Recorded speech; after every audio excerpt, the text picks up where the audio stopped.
Fala galera! É hora de assunto de adulto e de criança. E a ideia aqui é trazer informações para os adultos conversarem com as crianças. Então se você é criança e tá vendo esse vídeo, chama um adulto bem bacana para assistir e vai lá e vê a historinha do Pipo e da Fifi ou outra historinha do canal também.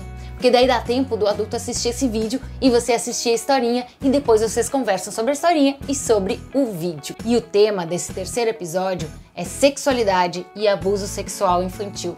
E para ter mais informações sobre isso, eu conversei com a psicóloga, pedagoga e terapeuta sexual Gabriela Adamati.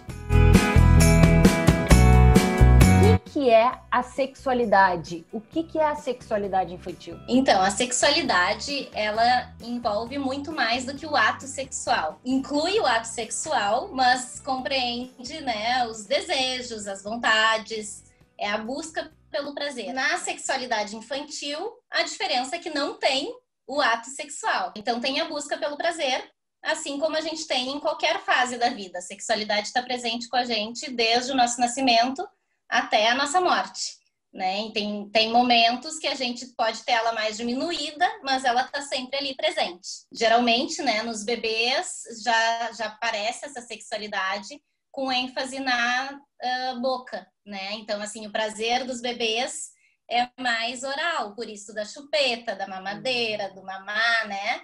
Tudo é levado na boca, porque a zona de prazer do bebê é na boca. Então, ao longo do desenvolvimento, essas zonas de prazer vão mudando. O conhecimento do corpo, com certeza, faz parte da sexualidade. Acho que é muito bom a gente deixar claro o que é, então, essa educação sexual. Tem muita gente que acredita que falar de educação sexual nas escolas é ensinar sexo, né? Falar sobre sexo.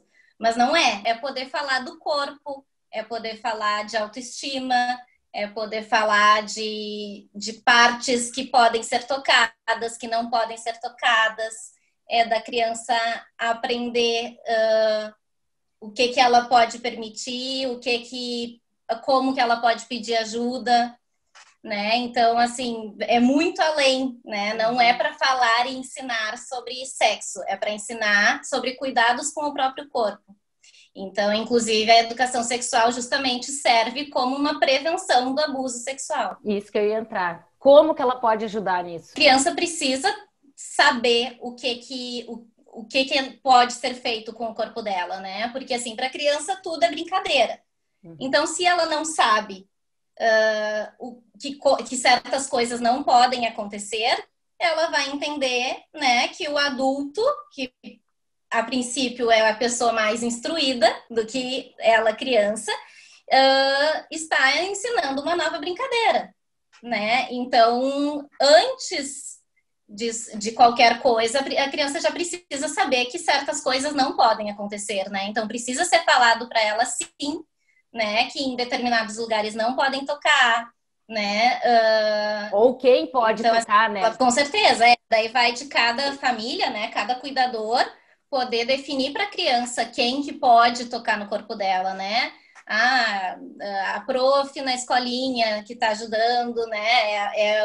A babá que fica em casa com ela, ou quem que está autorizado a mexer, né? A higienizar, enfim. Mas ela precisa, sim, saber o que é permitido e o que não é. Porque senão ela não vai ver como uma coisa que precisa ser falada, né? Que saiu do normal. Até tem uma psicóloga e sexóloga que fala num dos livros dela que é melhor falar sobre isso 5 anos antes do que 5 minutos depois. É bem isso, né? Por medo de falar, muitas pessoas não falam. E, na verdade, a gente pode estar prevenindo muitas coisas, né? E as consequências depois, assim, diversas. Porque a gente não pode esperar vir o interesse e a pergunta da criança, né? Porque pode ser que essa pergunta não venha. A criança pode ter vergonha, pode nem saber que existe. Então, assim, tem que partir do adulto, né? E aí pode ser dos pais, pode ser da escola, pode ser, né? Todos nós, como adultos, temos que ter essa consciência, essa responsabilidade perante a criança. Sim, é a gente que tem que mostrar que a criança pode confiar na gente, né? E pode falar sobre isso, como tu falou, da vergonha. Como é que a criança, não se sentindo à vontade, vai falar, né? E vai de poder fazer relações positivas associadas ao corpo, né? e não de sempre aquela coisa assim que a gente recebia, né, na nossa época, assim, uma coisa mais repressora, né, de não pode tocar, não pode. Não é que não pode, né, é poder ensinar quando que pode se tocar, né, em que momento, e não dizer que não pode, que tudo tá errado, que não pode, tem que estar com a perna fechada, tem que, né, então, assim, isso faz bastante diferença.